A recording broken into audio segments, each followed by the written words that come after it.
こんにちは、斉藤直樹です。20代、マヌンヌさんからの質問です。斉藤直樹先生、こんにちは。マヌンヌと申します。いつも楽しい動画を拝見しております。今回は先生に聞きたいことがあり、メッセージを送らせていただきました。突然なのですが、絵描きの初心者、中級者、上級者の判断基準は何だと思いますか？そう思った理由は2つあります。私は本や動画、オンライン講座、有料無料問わず、などからイラストを勉強してきました。その中で、時々初心者向けのような文言があると思います。それを見かけるたび、私はまだまだ初心者なのだろうか、それともそろそろ中級者になれただろうか、と疑問に思います。もう一つが、これは絵描きあるあるだと思うのですが、イラストを描いても改善点が次々と見つかり、途方に暮れるような時があります。そういう時は、私は何も成長していないのではないだろうか、と不安に感じるのです。何も成長していないことはないというのは頭で理解していますが、自分のイラストを客観視するのが苦手なところもあり、自分が今どのぐらいのレベルまで達することができたのかわからないまま不安な気持ちが拭えません。そこで斉藤直樹先生なら、どこまでが初心者で、どこまでが中級者、そしてどこまでできたら上級者、みたいな基準をどのように感じているのか聞いてみたいな、と思いました。よろしければお答えいただけると嬉しいです。以下は私の X のリンクです。もしよろしければご参照ください。イラストのほとんどには無断転載禁止のウォーターマークが貼ってありますが、斉藤直樹先生の動画に限り自由に使用していただいて構いません。誤解のように追記しますが、イラストのレベルに関係なく、イラストを描こうと決意し、実行に移している全ての人が私にとって尊敬できる人だと思っています。先生の動画を通じて、たくさんの人が悩みながらも絵を描くことを頑張っているんだなということが分かり、私も頑張ろうといつも勇気をもらっています。ここまで読んでいただきありがとうございました。斉藤直樹先生のご活動をこれからも応援しております。はい、ということで、マヌンヌさん、ご質問ありがとうございます。最初に言っておきますが、マヌンヌさんはですね、僕から見るに、間違いなく、初心者でも中級者でもありません。まごうことなき上級者。はい。この方ですね、めちゃめちゃ絵が上手いです。まずはそこだけはっきりと明言しておきます。その上でね、僕が考える、初心者、中級者、上級者、それぞれの定義と、自分がいる段階からね、一段上がって、次の段階に行くにはどうすればいいのか、今日の動画でお伝えしていければと思います。それでは早速、行ってみましょう。マヌンヌさんの作品の紹介。まずですね、最初にマヌンヌさんの作品の紹介をしていきたいと思います。はい、マヌンヌさんですね、すごく多作な方で、おそらくね、2021年からイラストの投稿を X で始めたと思うんですが、そこからおよそ5年でね、すごく進化を遂げられていて、そこもですね、大変素晴らしいと思いました。書き始めのね、2021年頃の作品も、初心者、中級者、上級者の定義について触れるときに、改めてね、紹介しますが、まずは一旦僕がパッと見てね、この絵いいなって思った作品をね、紹介させていただこうと思います。いや、マジでね、この人、絵が上手いです。はい。まず紹介したのはこちらの作品です。はい。原神のね、シトラリちゃんの作品ですね。バレンタインのイラストなので、全体的に赤を基調として配色されていて、で、手にね、チョコを持っています。全体的に赤い配色にすると、インパクトは出るんですが、結構ね、画面全体がやぼったくなりがちなところを、マヌーヌさんはですね、感触をアクセントとしてうまく使ったり、あとね、すごく細かいですが、背景の風船の下の方にね、少し青みがかった反射光を入れることで、厚ぼったくなりすぎないような工夫をされていて、こういうね、細やかな工夫もすごくうまいなと思いました。はい。キャラクターもね、めちゃめちゃ魅力的に描けていると思います。はい。というかですね、これはちょっとした疑問なんですが、女の子が男の子にプレゼントを贈るって、日本独特のね、バレンタインの風習じゃないですか。これ海外だとね、普通逆なんですよね。これね、ゲームでバレンタインイベントをするときって、海外だとこういうイラストってちょっと違和感あるのかな？どうなんだろう。でも確かに男性キャラから女性キャラに贈るっていう、後半のイベントはね、そうなってる場合もありますかね。いや、ごめんなさい。特にね、今回のテーマとは、関係ないんですが、ちょっとね、気になりました。はい。次行きましょう。次はこちらのイラスト。はい。刀剣乱舞の備前忠宏のイラストですね。はい。これはですね、何よりも視点がいいと思いました。キャラクターを真正面から描くだけではなく、この画角、この角度からピアノを弾いているシーンを描きたいっていう、そういう確固たる目的というか、表現したい美しさがはっきりしているのがすごくいいと思いました。はい。このイラストすごく引き込まれますよね。あと、めちゃくちゃ細かいこと言っていいですか？僕ね、このピアノの鍵盤の書き方、この書き方がね、すごく好きで、こういうね、工業製品を書くときって、かなりね、こう、ピチッとツールを使いまくって書くのが普通なんですよね。まあ、例えば直線ツールとかね。なんだけど、よく見るとこの人の書く鍵盤って、ちょっとね、こう、線がブレたり、ところどころ歪んだりしていて、完璧にですね、ツールで書いた線じゃないんですよ。僕、こういうですね、あえてちょっと手書き感を残した書き方めちゃめちゃ好きで、まあ、なんでかっていうと、そうですね、まあ、シャープな中に、なんかこう、温かみを感じますし、完全な無機物っていうよりかは、ちょっとね、工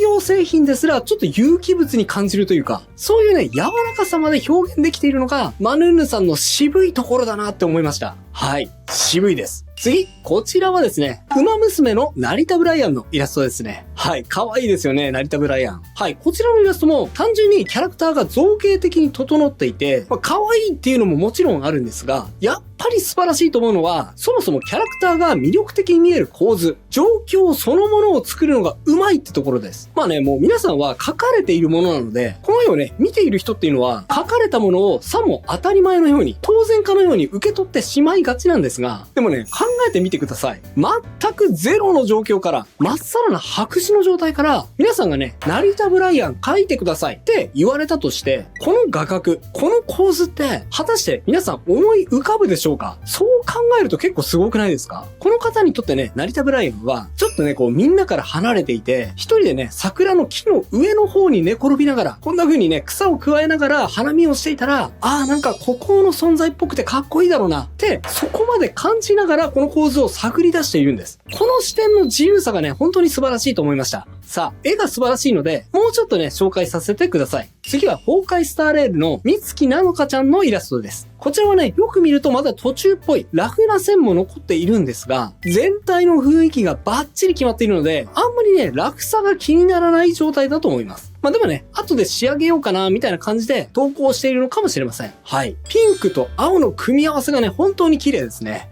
素晴らしいイラストです。さあ、次行ってみましょう。次はね、雰囲気がガラッと変わります。刀剣乱舞、胴狸正国のイラスト。はい、めちゃくちゃかっこいいですよね。この方の強みとして、かなりしっかりとね、人体や物の構造を理解しながら描いているので、どんなキャラクター、どんなモチーフが来ても、かっこよく可愛く描けちゃうっていうのがあると思います。特にね、甲冑って構造が結構ね、複雑で、ディティールも多いので、結構ね、描こうとすると難しいところなんですが、今描いているところを立体構造として描くのか、それともディティールをはしょって描くのか、そのね、整理の仕方がとてもうまいと思いました。なので、パーツがバラバラにこう、破綻することなく、すごくね、まとまった印象のイラストに仕上げることができていると思います。特に日本の甲冑って、これね、小さなプレートが幾重にも重なっていたりするので、結構ね、描くのがしんどいというか難しいんですが、めちゃくちゃかっこよく描けてるなってパッと見で感じました。はい、素晴らしいです。はい、そしてこちらが最後。こちらのイラストですね。はい、また成田ブライアンのイラストなんですが、いや、もう綺麗綺麗というか、圧巻ですよね。この絵に関してはもう言葉はね、そんなにいらないと思います。はい。窓から差し込む優しい光。光に照らされて淡く光り輝く成田ブライアン。とてもね、厳かで美しいイラストです。はい。素晴らしいの一言です。初心者の定義。はい。ということで、マヌンヌさんのイラストを紹介してきたんですが、マヌンヌさんの質問は、私は中級者になれたんだろうか？まだ初心者なんじゃないだろうか？初心者、中級者、上級者の定義が知りたいってことなんですが、一言言わせてもらっていいですか？あなた、完全に間違ってますよ。いや。マヌンヌさん、あんたね、それ本気で言ってます？マヌンヌさんはもう完璧に上級者、初心者でも中級者でもないです。これ、本気で言ってるんだとしたら、もうそこはね、さすがに自覚した方がいいと思います。いや、これね、この動画を見ている人も、さすがにですね、嫌味かよって思うと思いますよ。はい。ただ、これね、実は本当に絵が上手い人って自分のことをですね、結構低く見積もる傾向にあると思います。そういう部分があるのも事実で、なんでかっていうと、マヌンヌさんもね、コメントでおっしゃってました。まだまだ改善の余地があるって。多分ね、マヌンヌさんはみんながね、すげーって思うのをよそに、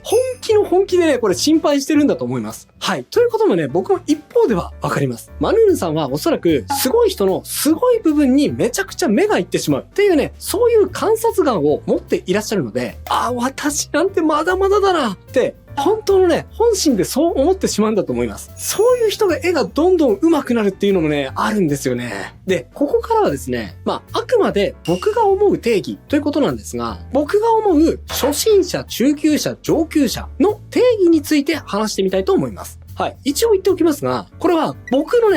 個人の定義です。広く世の中一般的に、ここまでが初心者、ここからここまでが中級者、そしてこっから上が上級者、みたいな定義は存在していないです。そこはね、注意してくださいね。で、まずは僕の初心者の定義なんですが、結構ね、僕の中でここははっきりしてます。これ一言で言うと、絵を完成させられない人だと思っています。例えばカラーイラストの場合は、ざっくり大まかに言ってね、最初に線を描く線画の作業、そしてそれに色を塗る色塗りの作業がありますよね。初心者さんはそのどこかの段階でつまずいてしまって、完成度はね、そんなに関係なく、とりあえず完成まで持っていくことができない。こういう段階にある人のことを僕は初心者だと思っています。つまりですね、僕の中では線画をとりあえず描けて、色も全体的に塗ることができれば、一旦は初心者卒業だなと思っているってことです。はい。マヌーヌさんのイラストとしては、これはね、もう十分に上手いんですが、2021年頃のこちらのイラスト。このイラストはですね、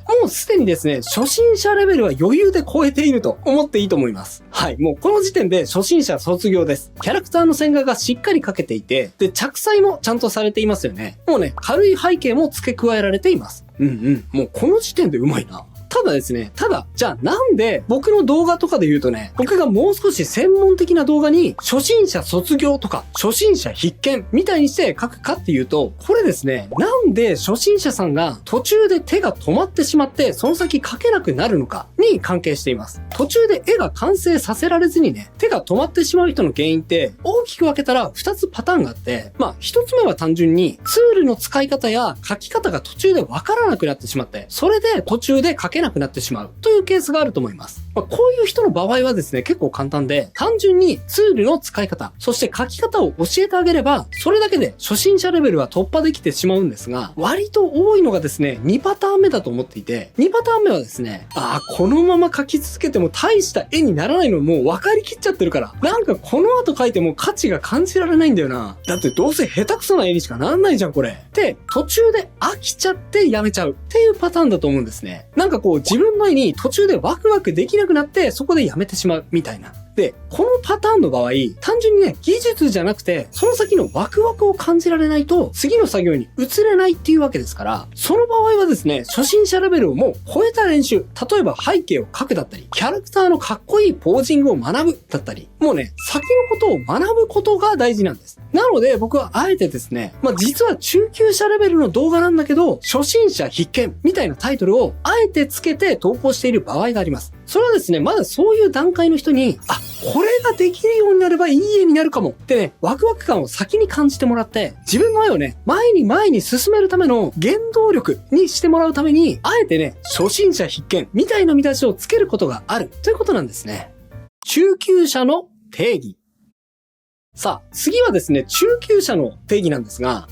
これはですね、難しいところなんですが、そうですね。背景も含めて絵を完成まで持っていくことができる。かつ、キャラクターのバランスやイラスト全体に違和感が少ない状態にまで全体を整えることができるということだと思います。はい。例えばこちらのマヌンヌさんのイラスト。これはね、1年後の2021年頃のイラストなんですが、このイラストはね、もうすでに中級者を抜けているようなイラストだと思いました。はい。僕の感覚的にはね、ここからここまでが中級者だとしたら、なんか中級者のね、この辺にいるみたいな感じですかね。キャラクターのポージングは、ポーズとしてはオーソドックスなスタイルなんですが、人体としてのバランスがしっかり整っていて、でね、細部もきちっと書き込まれています。うまいですね。でですね、二次創作に限った話をすると、二次創作って結構初心者、中級者、上級者の尺度として、わかりやすいところがあって、中級者の人になると、二次創作キャラクターをある程度原作に寄せて描くことができるというのも特徴としてあると思います。これね、初心者の方は、あんまりそのの辺を自分でコントロールする感覚がなくて、結構ね、自分の手癖に引っ張られがちです。なので、い